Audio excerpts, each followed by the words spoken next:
Donc, l'objectif de cette présentation aujourd'hui, c'est de vous présenter mon mémoire dont le titre est « Détermination de l'éligibilité d'un groupe IFRS 17 à l'approche PA ». Donc, juste avant d'entrer dans le vif du sujet et de commencer, je vais juste commencer par vous replacer un tout petit peu dans le contexte pour mieux comprendre le sujet et sa problématique. Donc, tout d'abord, le provisionnement. Donc, comme vous le savez, l'assureur ou le réassureur, pour faire face à ses engagements, doit constituer ce que l'on appelle des provisions.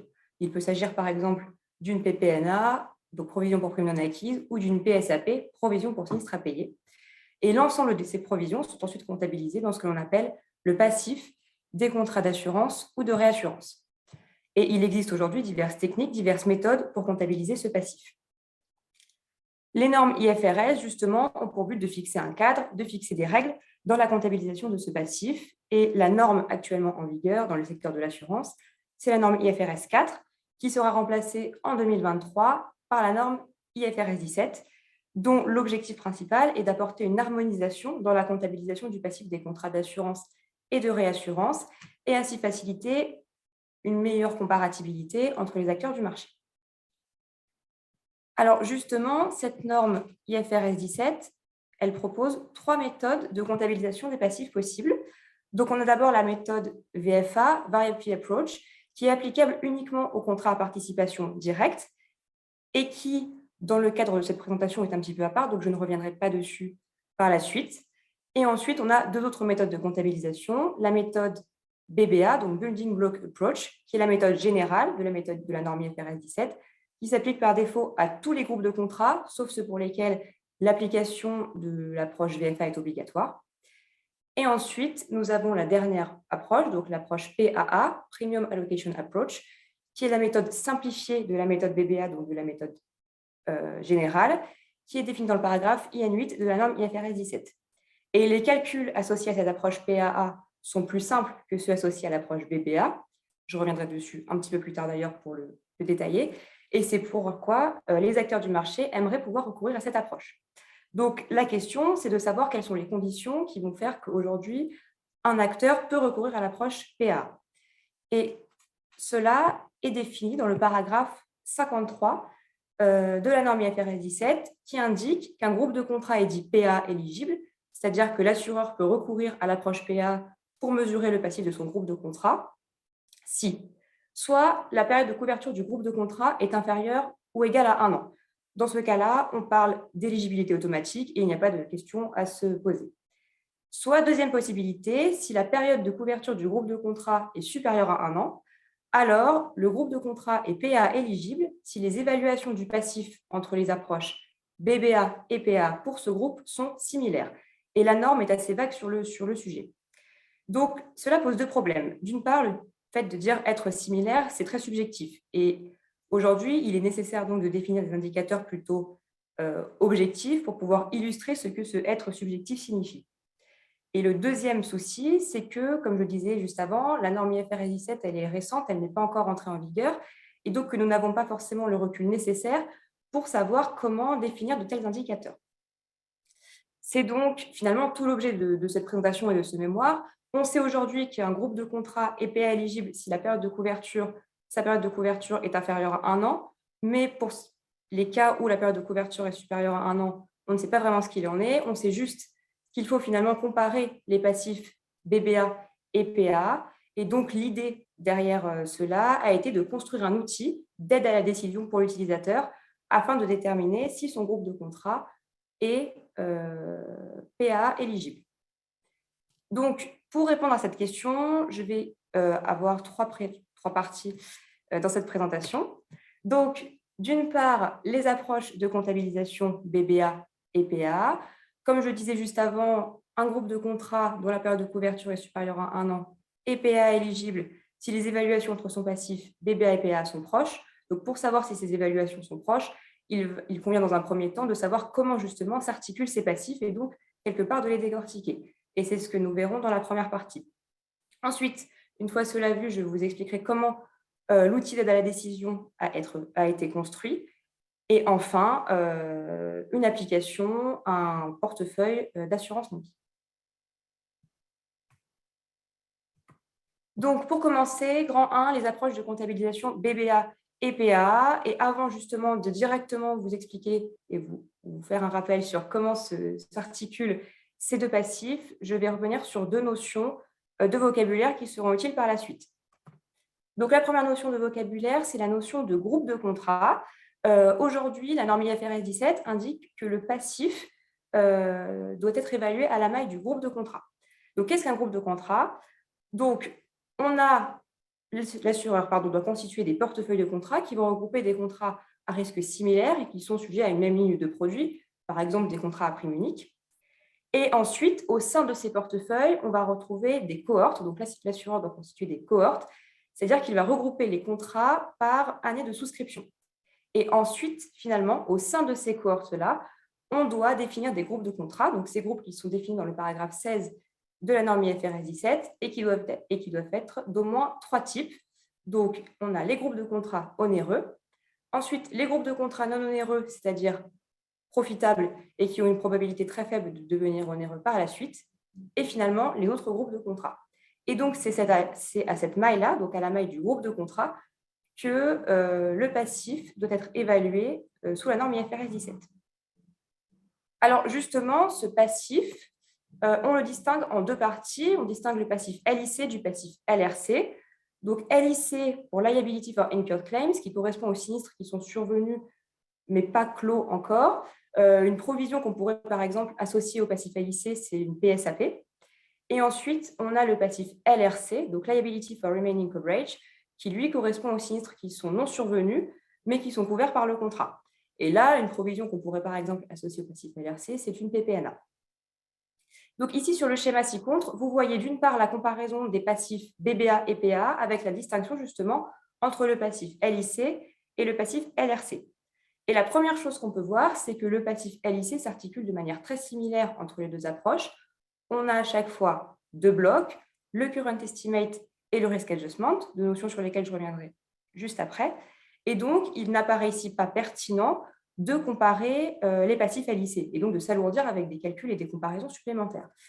C'est d'ailleurs la raison pour laquelle, par la suite, dans l'outil, nous n'avons comparé que les passifs BBA-LRC et PA-LRC, mais c'est aussi la raison, de manière plus globale, pour laquelle la norme IFRS 17 indique qu'un groupe de contrats dont la période de couverture est supérieure à 1 an est PA éligible si les évaluations de son passif LRC entre les approches BBA et PA sont similaires, c'est-à-dire que la norme elle-même se restreint à la comparaison du passif LRC.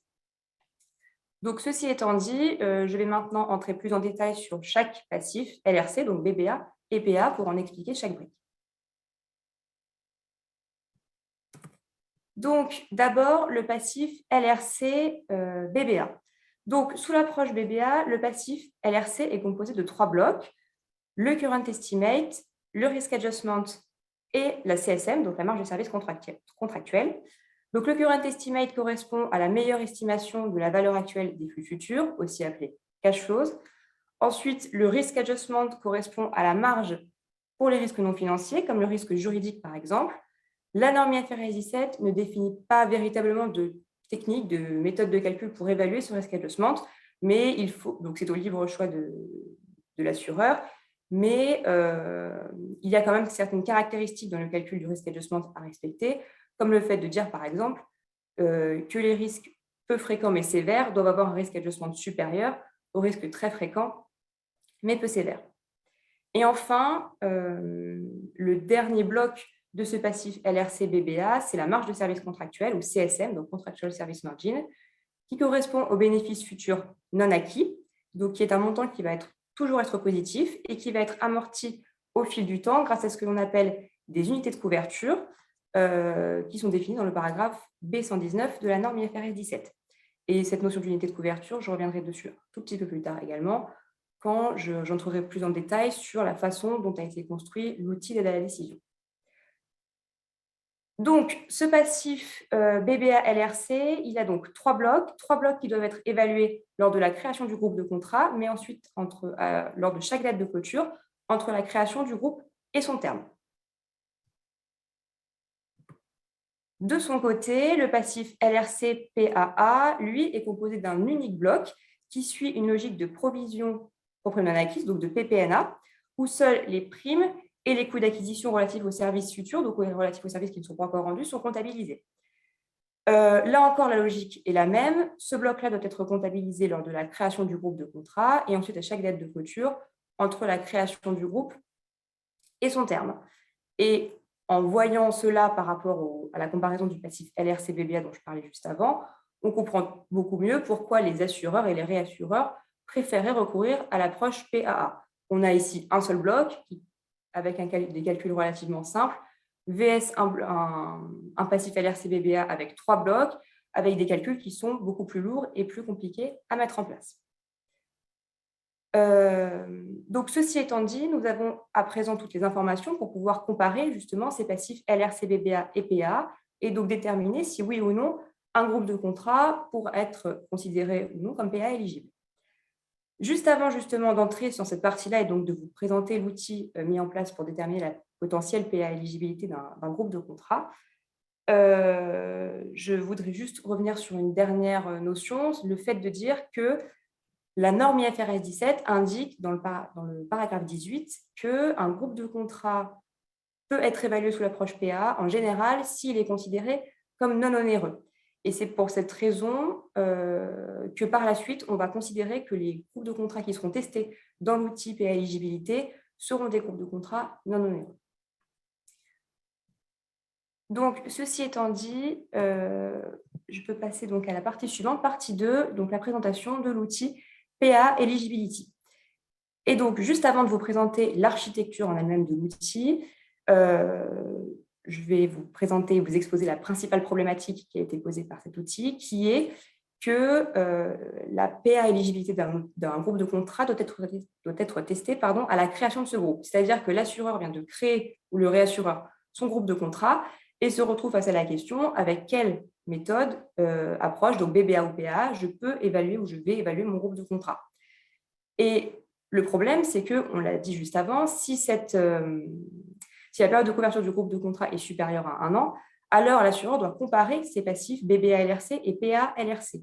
Sauf que pour les comparer, il faut pouvoir les calculer. Et pour pouvoir calculer ces passifs, il faut connaître les flux associés au groupe de contrat. Flux que l'assureur ne connaît pas, en tout cas pas entièrement, puisque ce groupe de contrat vient d'être créé. Et c'est la raison pour laquelle la première étape de l'outil PA Eligibility va être de projeter les flux associés au groupe de contrat. Donc, 3 types de flux vont être projetés, les cash flows, le risk adjustment et les unités de couverture qui servent notamment, je le disais tout à l'heure, à amortir la CSM. Et cette CSM, justement, elle est calculée directement dans les modèles qui suivent grâce aux flux qui sont calculés, donc les cash flows et le risk adjustment.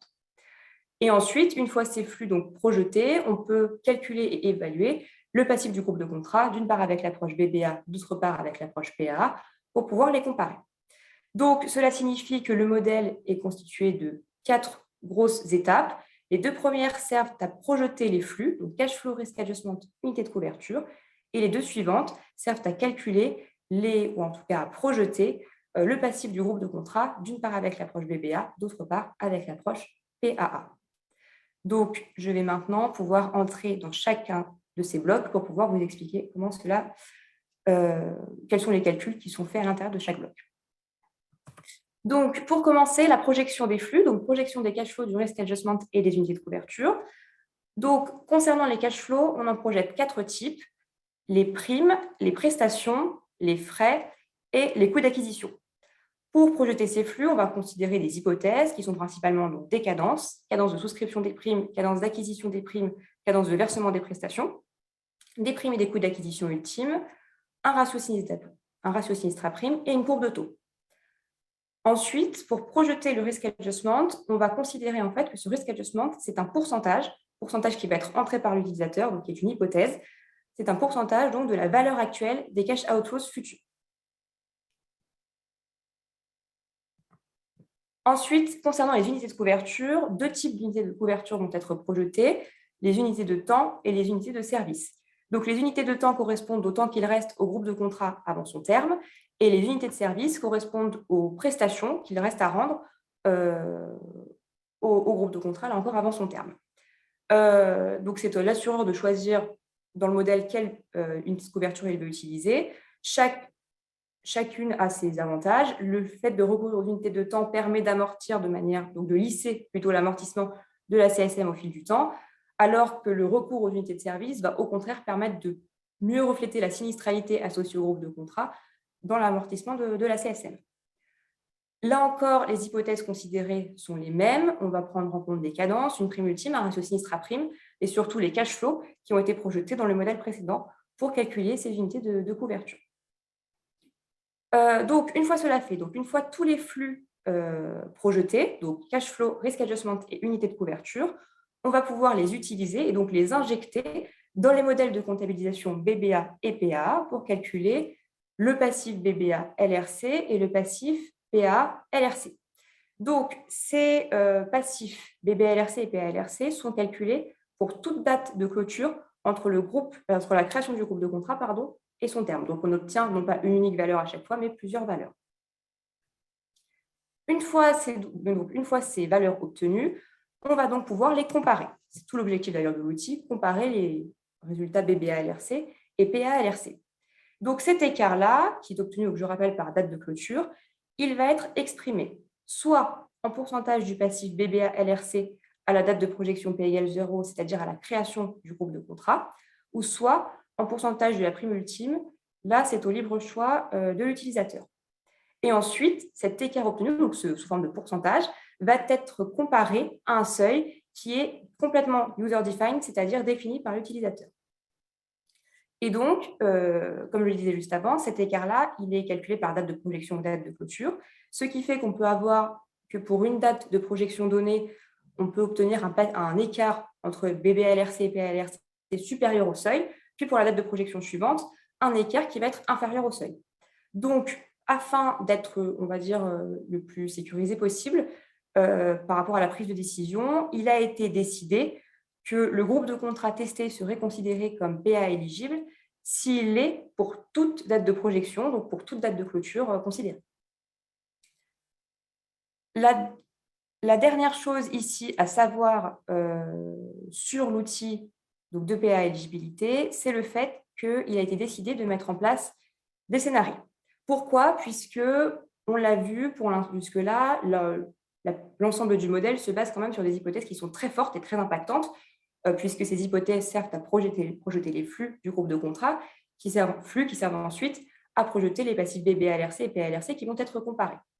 Donc, comme une simple variation d'hypothèse pourrait emmener des résultats du modèle complètement différents, il a été décidé justement de choquer certaines hypothèses. Donc aujourd'hui, 2 hypothèses sont choquées. D'une part, la courbe de taux de l'assureur de plus ou moins 1%, mais aussi le ratio sinistre à prime de plus ou moins 5%. Ce qui nous permet en fait de faire tourner le modèle finalement 9 fois pour un jeu d'hypothèses données de base par l'utilisateur, c'est-à-dire que lui va entrer sa courbe de taux et son ratio sinistre à prime, et qu'ensuite, à l'intérieur du modèle, ce modèle va être retourné 9 fois pour les 9 cas possibles de scénarios qui sont présentés dans le tableau ci-contre. Et donc, finalement, le groupe de contrats testés sera considéré comme PA éligible s'il est pour les 9 scénarios considérés. Donc, ceci étant dit, je vous ai maintenant présenté entièrement ce modèle PA éligibilité. Et donc, pour illustrer mon propos, je vais maintenant passer à la partie application. Donc, grand 3, l'application en assurance non-vie. Donc, la première chose à savoir, c'est que dans la partie non-vie, il a été assez difficile de trouver des contrats pluriannuels, puisque l'objectif est donc de tester la PA éligibilité des groupes de contrats pluriannuels, donc dont la période de couverture est supérieure à 1 an. Donc ici, l'application, elle se base sur des contrats de responsabilité civile turcs, donc des contrats annuels, environ 3 000, et pluriannuels, environ 12. Donc là, c'est vraiment un exemple qui est utilisé pour illustrer l'outil PA Eligibility, bien que les données, bien que le jeu de données soit assez limité.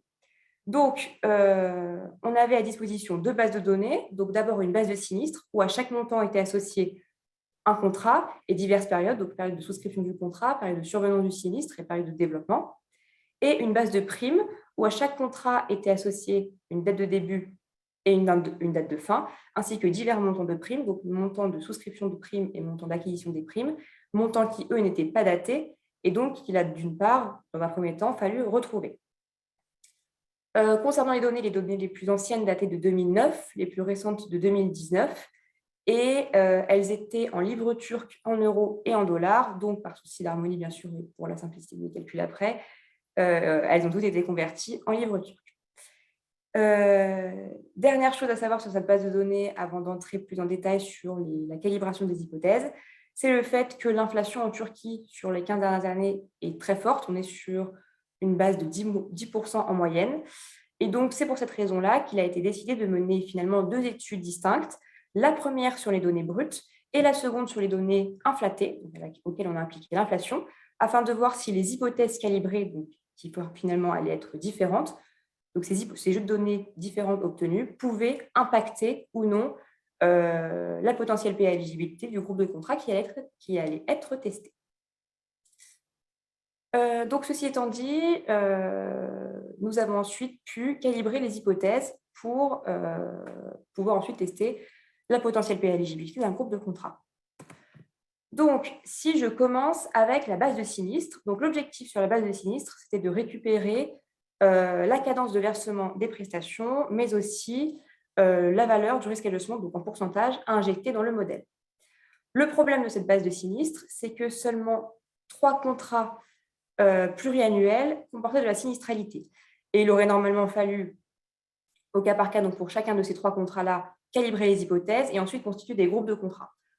Le problème, c'est que, ayant un très très faible nombre de contrats, seulement 3, il n'est pas vraiment paru pertinent de faire comme cela. Donc, il a été décidé finalement de considérer l'ensemble de la base de sinistre, donc les contrats annuels et pluriannuels, pour calibrer les hypothèses. Et ensuite, finalement, de considérer que ces hypothèses calibrées-là seraient valables pour l'ensemble des groupes de contrats qui seraient testés par la suite. Donc, cela signifie finalement qu'on considère que tous les groupes de contrats testés par la suite auraient les mêmes hypothèses concernant la sinistralité. Donc, pour calibrer ces hypothèses, les données ont été d'abord injectées dans un triangle auquel on a appliqué la méthode de Mac pour, d'une part, déterminer la cadence de versement des prestations. Ensuite, pour calculer la valeur de risk adjustment, on l'a d'abord calculé en montant, puis on l'a exprimé en pourcentage des réserves, et c'est ce pourcentage-là qui a été injecté dans le modèle. Donc, pour calculer ce risk adjustment en valeur, plusieurs méthodes ont été utilisées. D'une part, on a calculé l'écart type des réserves avec la méthode de Mac et on en a pris 50%. On a exprimé ensuite le résultat obtenu en pourcentage. Et on a également utilisé une approche paramétrique, donc en utilisant la distribution des flux futurs, comme c'est illustré sur le schéma ci-contre, c'est-à-dire qu'on a fait l'hypothèse que les données, donc les prestations ici, suivaient une certaine loi. Ici, on a pris en compte 2 hypothèses, une loi normale puis une loi log normale, pour voir encore une fois les différences de résultats qu'on pouvait obtenir. On a calculé ensuite des mesures de risque, donc des value at risk, des tail value at risk sur ces distributions, et on a fait la différence entre ces mesures de risque et la moyenne. Donc la moyenne ici, ce sont les réserves, et la différence obtenue correspond donc au risk adjustment. Donc, à la fin, une fois tous ces calculs de risk adjustment effectués, on a retenu 5 valeurs différentes de risk adjustment, donc une issue du calcul de l'écart type des réserves et 4 issues de l'approche paramétrique, 2 qui se basent sur une loi normale, l'un avec le calcul d'une var, l'autre avec une t-var, et 2 qui se basent sur une distribution de loi log normale, l'un avec une var toujours et l'autre avec une t-var.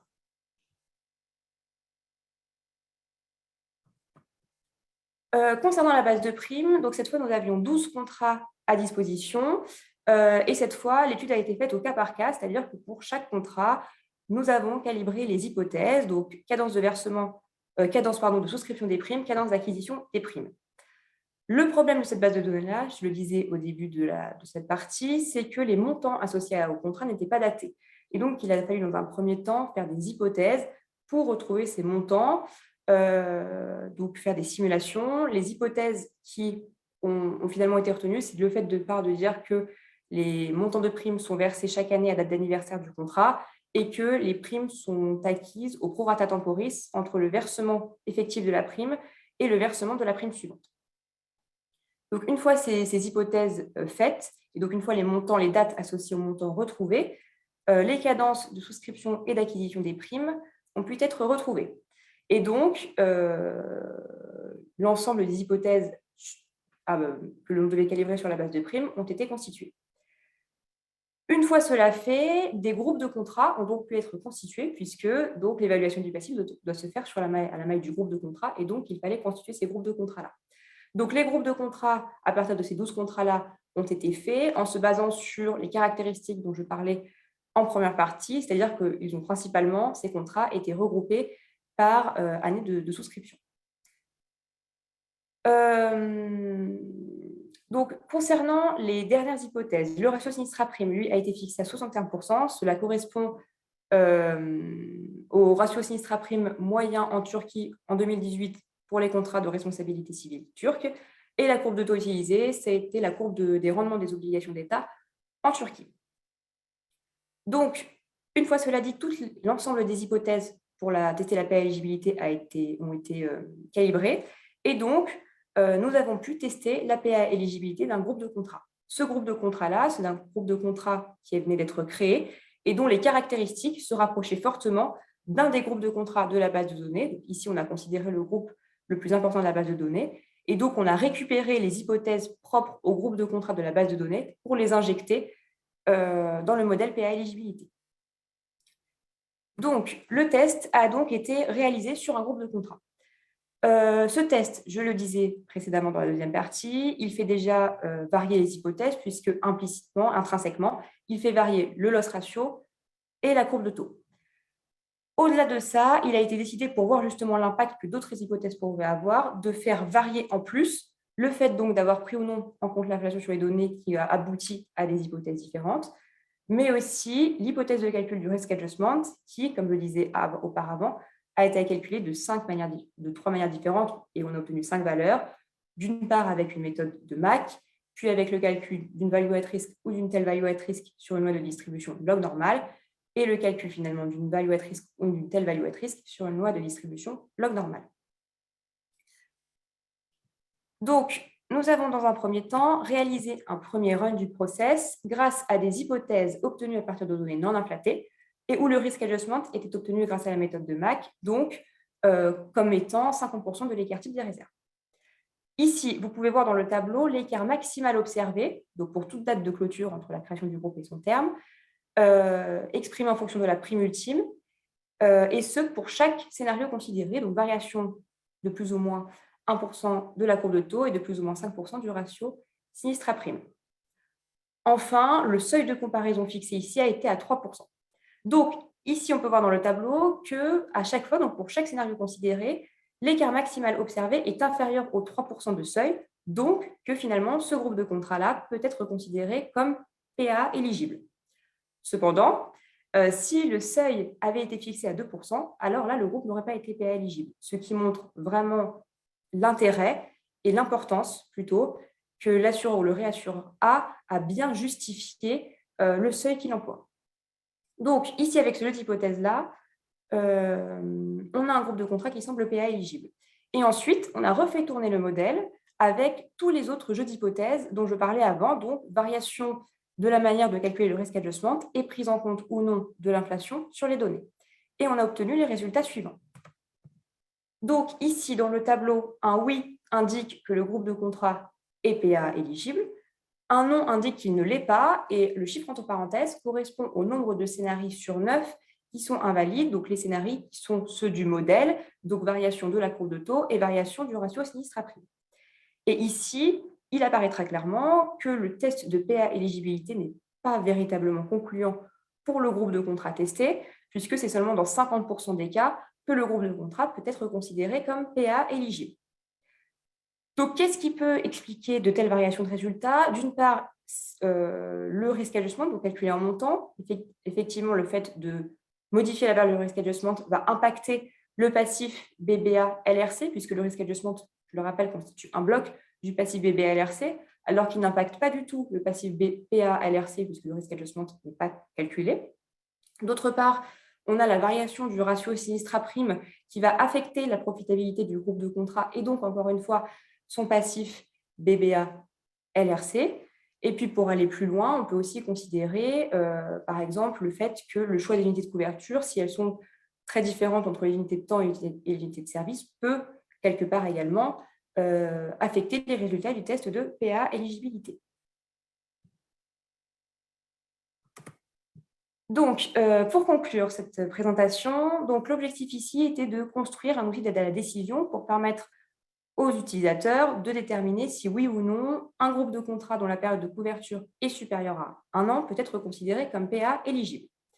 Donc, pour cela, il a été nécessaire de projeter les flux associés à ce groupe de contrats pour ensuite évaluer les passifs BBA-LRC et PA-LRC associés à ce groupe de contrats-là.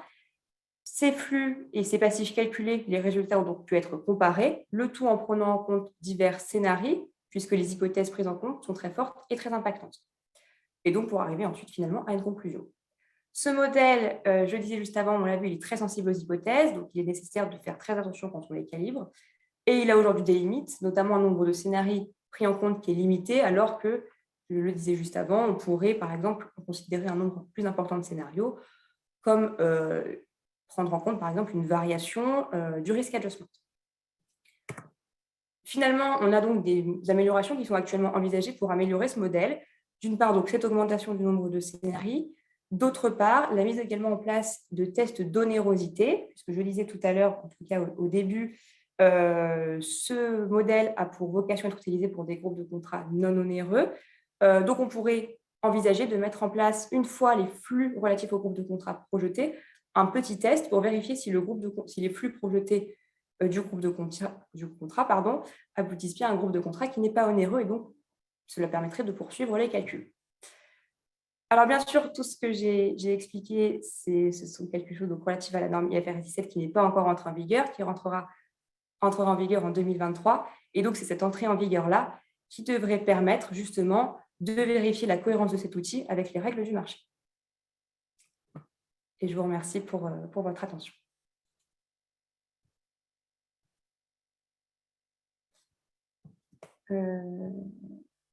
Donc, je vais maintenant passer aux questions. Donc, je vais regarder le chat. Alors, la première question, pouvez-vous repréciser les contraintes dans le calcul du risk adjustment, donc fréquence sévérité dans le cadre IFRS 17? Alors oui, là, l'exemple que j'ai donné, c'était le fait de dire que le risk adjustment pour des risques, donc qui va couvrir des risques avec une fréquence très faible, mais qui vont être très sévères, doit être supérieur au risk adjustment qui concerne des risques qui vont avoir au contraire une haute fréquence, mais qui vont être peu sévères. Après, il y a aussi d'autres caractéristiques que je n'ai pas en tête, mais qui restent dans le même principe.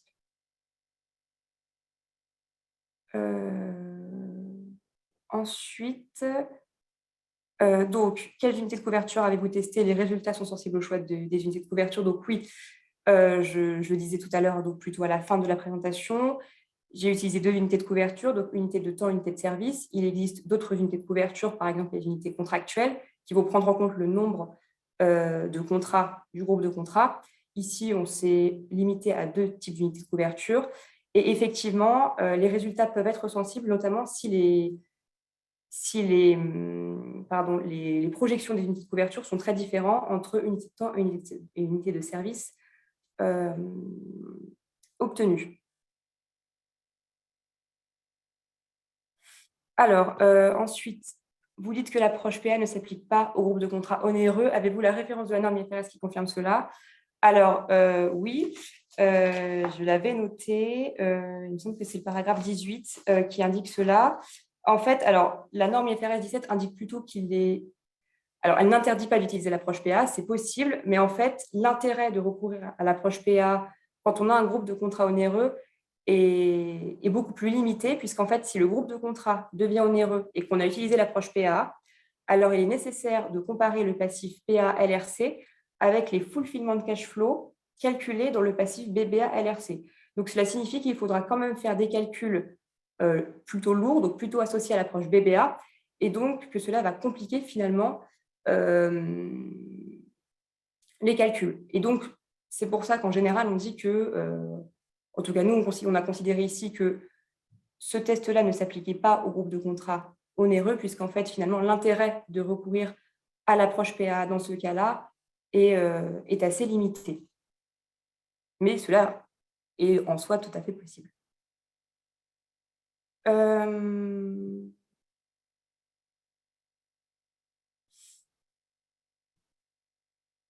Donc, ensuite, on a une question sur l'application des tests de PA éligibilité au groupe de contrat de réassurance. Donc, est-ce qu'il serait envisageable d'appliquer le test de PA éligibilité au groupe de contrat de réassurance et dans quelle mesure? Donc, oui, il serait envisageable de l'appliquer. D'ailleurs, la norme IFRS 17 l'indique très bien et elle renvoie d'ailleurs au paragraphe propre au contrat d'assurance. C'est-à-dire que là, les critères d'éligibilité sont les mêmes. Soit la période de couverture du groupe de contrat de réassurance est inférieure à 1 an et dans ce cas-là, on a une éligibilité automatique. Soit au contraire, la période de couverture du groupe de contrat de réassurance est supérieure à 1 an et dans ce cas-là, il va être encore une fois nécessaire de calculer l'écart entre les passifs BBA-LRC et PA-LRC. Ensuite, les calculs associés au groupe de contrat de réassurance sont bien sûr différents. L'intérieur, en tout cas, des calculs, les blocs, etc., ne sont pas exactement les mêmes. Mais dans l'idée, globalement, l'idée est la même. On peut tester la PA éligibilité des groupes de contrat de réassurance et donc il serait envisageable d'adapter le modèle actuellement existant à des groupes de contrat de réassurance. Oui, tout à fait. Alors, dans l'exemple, quelle unité de couverture retenue? Unité de temps, unité de service. Ici, dans l'exemple, on a utilisé les unités de service.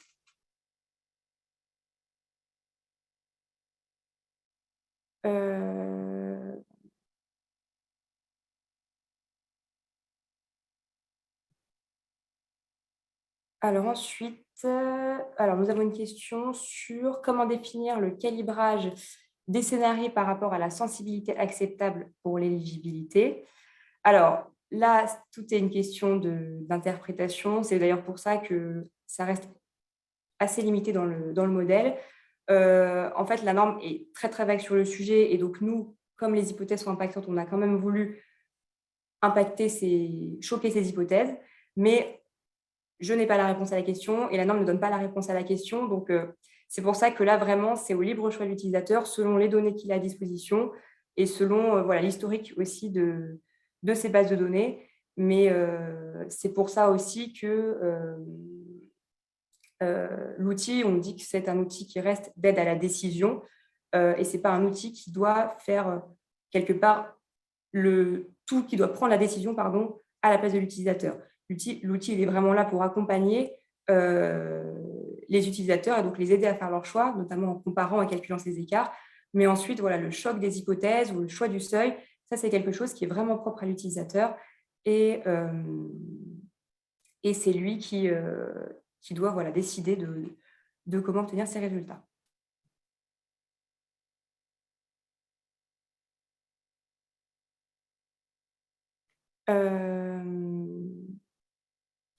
Donc ensuite, on a encore une question sur l'onérosité. Donc j'ai déjà répondu sur le fait qu'effectivement, c'était moins intéressant d'utiliser l'approche PA puisque ça nécessite de faire des calculs assez lourds. Auriez-vous eu des idées pour déterminer le seuil d'éligibilité? Question suivante. Donc là, je reviens un petit peu sur les hypothèses. Là encore, le fait que la norme ne soit pas entrée en vigueur fait qu'il est difficile de répondre à la question.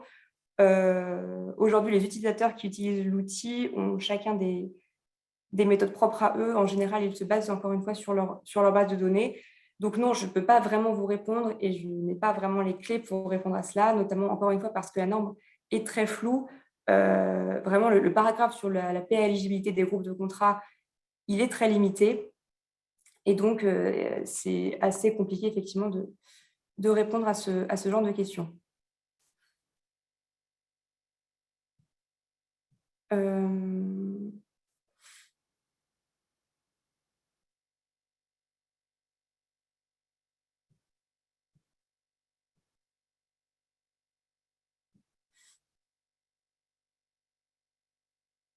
Alors, donc ensuite, j'ai une question à propos de l'assurance vie. Est-ce qu'on peut envisager un calcul similaire en assurance vie sans se servir d'un ratio sinistre à prime, mais un flux de sinistre projeté? Alors là, honnêtement, je ne peux pas vous répondre parce qu'effectivement, j'ai juste travaillé sur des données en non-vie. Donc, je ne vais pas pouvoir vous répondre à votre question. Je suis désolée. Euh, Ensuite, une question sur le langage sur lequel a été développé l'outil. Alors, l'outil, en fait, moi, je travaille dans la société Adactis Software, donc, qui est un éditeur de logiciels. Et donc, l'outil a été développé sur un des outils, un des logiciels, pardon, du groupe Adactis qui s'appelle Adactis Modeling et donc qui permet justement de faire le lien entre plusieurs sous-modèles et d'avoir des interactions, mais également de projeter, de faire des modélisations et de pouvoir projeter les flux. Donc, c'était un outil qui était complètement adapté à la demande.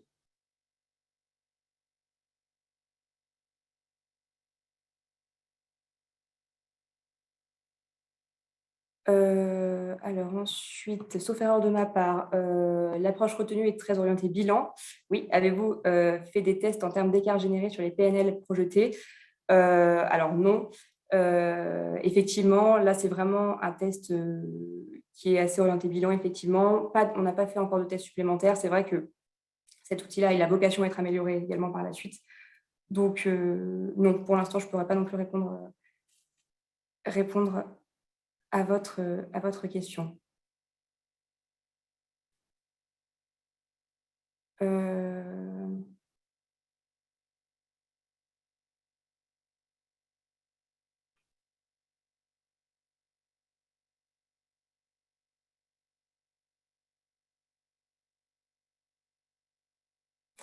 Ensuite, excusez-moi, donc j'ai une autre question. Donc, est-ce que les tests d'éligibilité effectués lors de la conception seront valables pour le reste de la vie? Est-ce que les tests d'éligibilité devront se faire de manière fréquente dans les années à venir? Donc, pour l'instant, de ce que donc des retours qu'on a eus par rapport aux personnes et aux clients qui ont testé l'outil, c'est que pour l'instant, il serait utilisé à la création du groupe de contrat, puisqu'ensuite, on n'est pas vraiment censé changer de méthode. Donc, voilà, lors de la création du groupe. Après, effectivement, il pourrait être envisagé de le faire, par exemple, de nouveau à chaque date de clôture, mais en général, il a pour vocation à être utilisé une unique fois et c'est à la création du groupe de contrat, donc quand l'utilisateur doit prendre la décision de la méthode à choisir.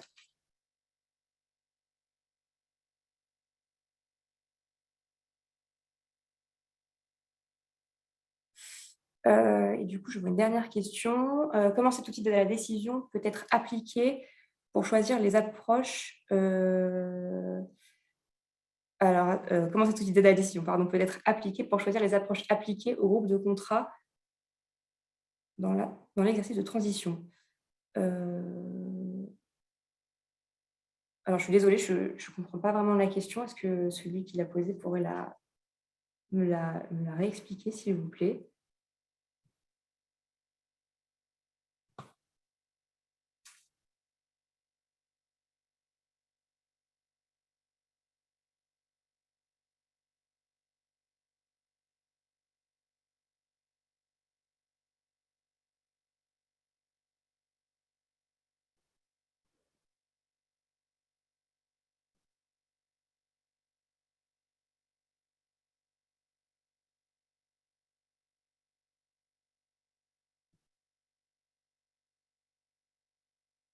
Ah, ok, merci beaucoup.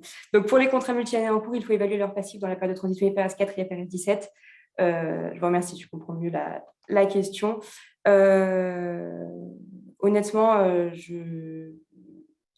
Alors, honnêtement, l'outil pourrait être utilisé, oui, parce qu'en fait, donc certes, je disais, nous, on considère qu'on a la création du groupe de contrat et donc qu'il faut projeter l'ensemble des flux. Pour autant, l'outil est complètement adaptable pour des groupes de contrats dont on connaît déjà certains flux. Et donc, il serait complètement envisageable et complètement possible, effectivement, d'entrer des flux, en tout cas d'entrer toutes les informations dont on a à disposition, pour pouvoir effectivement tester la paix éligibilité à date donc d'un groupe de contrats en cours ou qui a déjà été créé.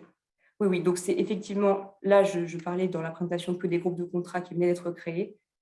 Mais oui, il est complètement envisageable de l'utiliser pour cette transition IFRS 4 et IFRS 17 à des groupes de contrats qui sont déjà existants.